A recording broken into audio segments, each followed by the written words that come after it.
할렐루야, 반갑습니다.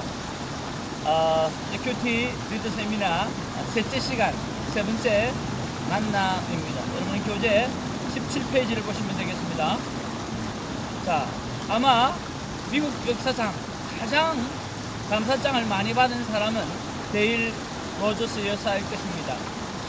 그 여사는 녹음예술, 텔레비전, 영화에서 상당한 성공을 거두어서 좋은 일을 많이 했습니다. 특별히 고아나 정신파괴와 같은 버림받은 불행한 어린이들을 돕기 위해서 많은 자선 모금 행사를 했습니다.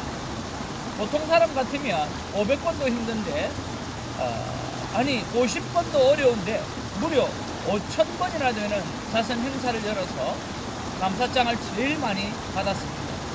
그런데 그녀는 God in Hard Time, 즉 어려운 때의 하나님이라고 하는 책에서 다음과 같이 고백을 합니다. 나는 마약에도 빠졌었고 인생의 밑바닥까지 떨어졌습니다. 버림받은 인간, 쓸모없는 인간이었습니다. 그런데 성경을 읽기 시작하면서부터 인생이 새로워졌습니다. 성경 속의 인물들은 어려울 때 하나님 앞에 기도하고 신앙으로 위기를 극복한 사람들이었습니다. 그래서 나도 새로운 삶을 살게 되었습니다. 여러분도 어려울 때는 반드시 성경을 읽으세요. 그리고 예수 그리스도를 통해서 도움을 받으시기를 바랍니다.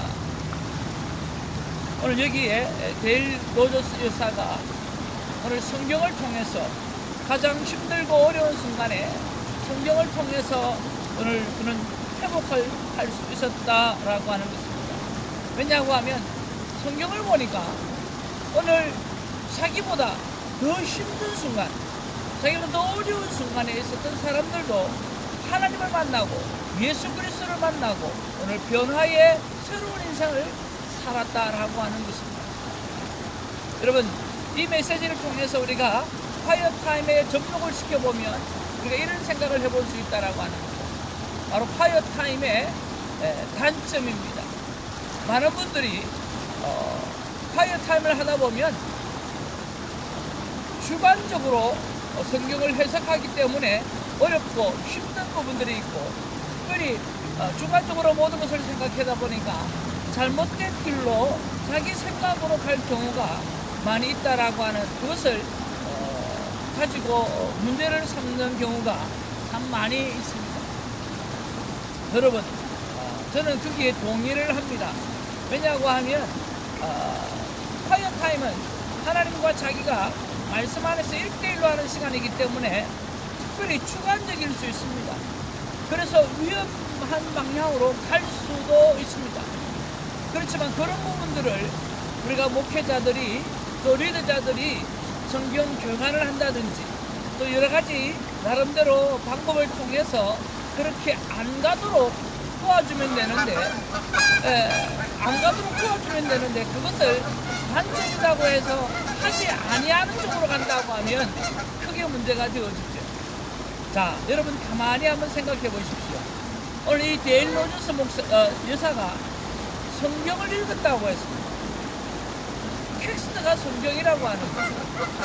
우리가 성경을 가지고 잘못 생각해 볼 수도 있는 경향도 있지만 더 중요한 것은 우리가 매일 하나님 앞에 말씀을 보고 말씀을 읽고 말씀을 묵상하고 성령님을 의지한다라고 하는 것은 오늘 성령 하나님께서 나를 선한 방향으로 하나님이 기뻐하시는 방향으로 인도하신다라고 하는 그 일이, 그 장점이 100에 90분은 더 많다라고 하는 거예요. 그래서 우리가 콰이어 타임을 성경을 가지고 한다라고 하는 사실, 이 사실이 너무나 귀하기 때문에 큐티의 단점을 가지고 멀리 가는 것이 아니라 오늘 큐티의 장점을 가지고 하나님께 더 가까이 나아가는 저와 여러분이 되어주기를 주님의 이름으로 축복을 드립니다. 자, 오늘 이렇게 정말 이 물소리도 들리고 또 이 천둥오리 소리도 들리고 너무 좋은 곳에서 이 영상을 찍게 되어서 너무 하나님 앞에 감사를 드립니다. 자, 이제 또 셋째 날이니까 또 우리 건강검진에 대해서 우리 한번 또 이야기를 해야 되겠죠. 자, 건강검진을 위한 세 가지 질문. 세 번째 질문입니다. 자, 하나님과 만남이 있어야 서로의 원함을 알 수 있다라고 하는 것입니다.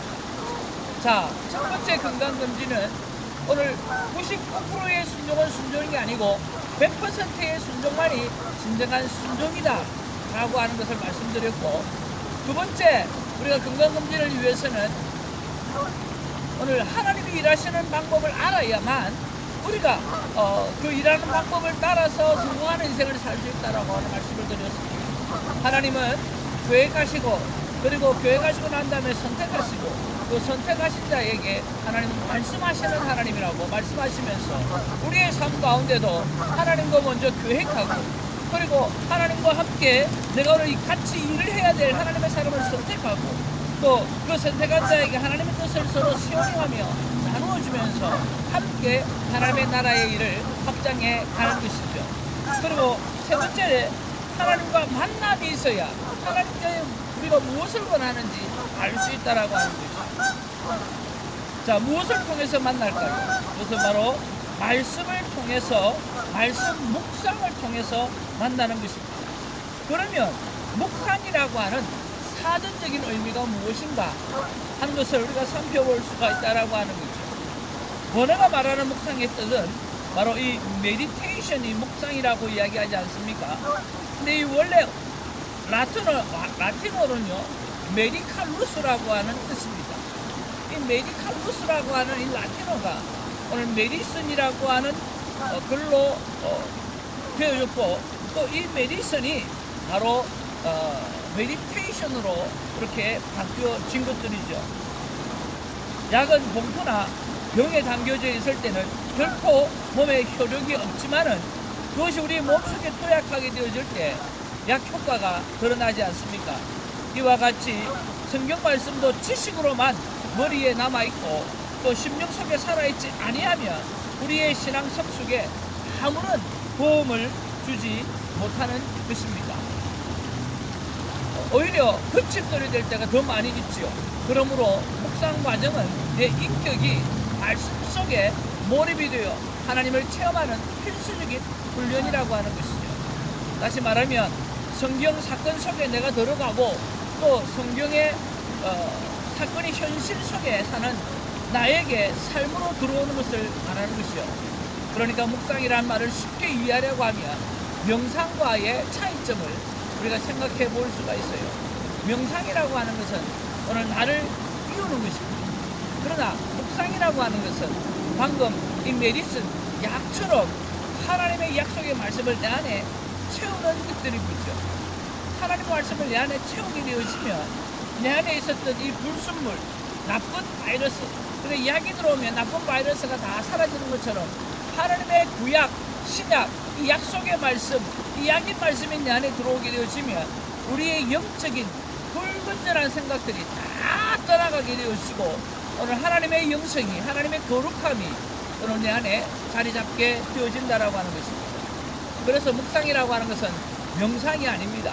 명상이 마음을 비우는 것이라고 하면 묵상한 하나님의 말씀을 우리의 심령에 채우는 것이라고 하는 거죠. 묵상이라고 하는 것은 하나님의 말씀을 우리 안에 채움으로 우리 안에 담겨져 있는 이 불순물을 제거하는 작업이 바로 묵상이죠. 묵상이란 본문에서 우리에게 말씀하시는 내용인지 무엇을 아는 것이고, 또 적용이란 그 말씀을 가지고 어떻게 살 것인가 결정짓는 것입니다. 묵상에서 꼭 빠뜨리지 말아야 될 것을 소개합니다. 그것은 바로 묵상 질문입니다. 제 경험에 의하면 묵상 질문에서 하나님을 인격적으로 만나는 것입니다. 예를 들면 시편 1편을 큐티할 때 묵상 질문으로 아버지 하나님, 제가 어떻게 해야 주야로 말씀을 묵상할 수 있습니까? 라고 질문을 던진 후에 하나님의 음성을 듣기 위해서 또 하나님께서 행하시는 일을 보기 위해서 잠잠하는 것이죠. 반드시 듣기를 소망하고 기다리면 하나님은 말씀하십니다. 왜? 하나님은 말씀하시는 하나님이니까요. 그 음성이 들려질 때까지 묵상하고 또 묵상하는 것이죠. 또 묵상 질문이 꼬리를 물고 묻고 또 물어갈 때 하나님과의 만남이 더욱 깊어져 가고 행복한 시간이 찾아와지는 것입니다. 이 시간까지 기다릴 수 있다고 하면 너무나 좋겠습니다. 가만히 잠잠히 있을 때 하나님이 하실 일을 성경에서 한번 찾아보기를 원합니다. 수없이 많이 있습니다. 사람은 특별히 피조물은 잠잠하는 것이죠. 그리고 하나님은 말씀하시는 것입니다. 그래야 하나님의 일을 보고 만남의 축복을 누리는 거죠.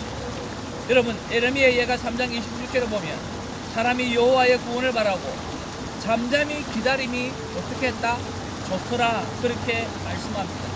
시편 62편 1절 5절에도 보면 내 영혼이 잠잠히 하나님만 기다리면 나의 구원이 그에게서만 나오기 때문이라고 말씀하고 있습니다.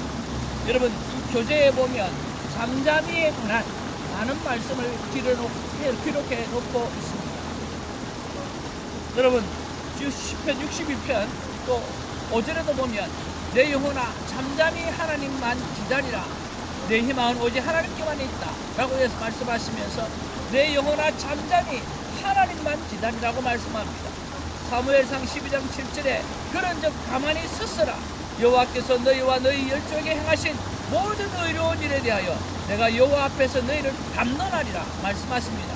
사무엘상 12장 16절에 너희는 이제 가만히 서서 여호와께서 너희 목전에 행하시는 일, 이 큰 일을 보라 고 말씀하십니다.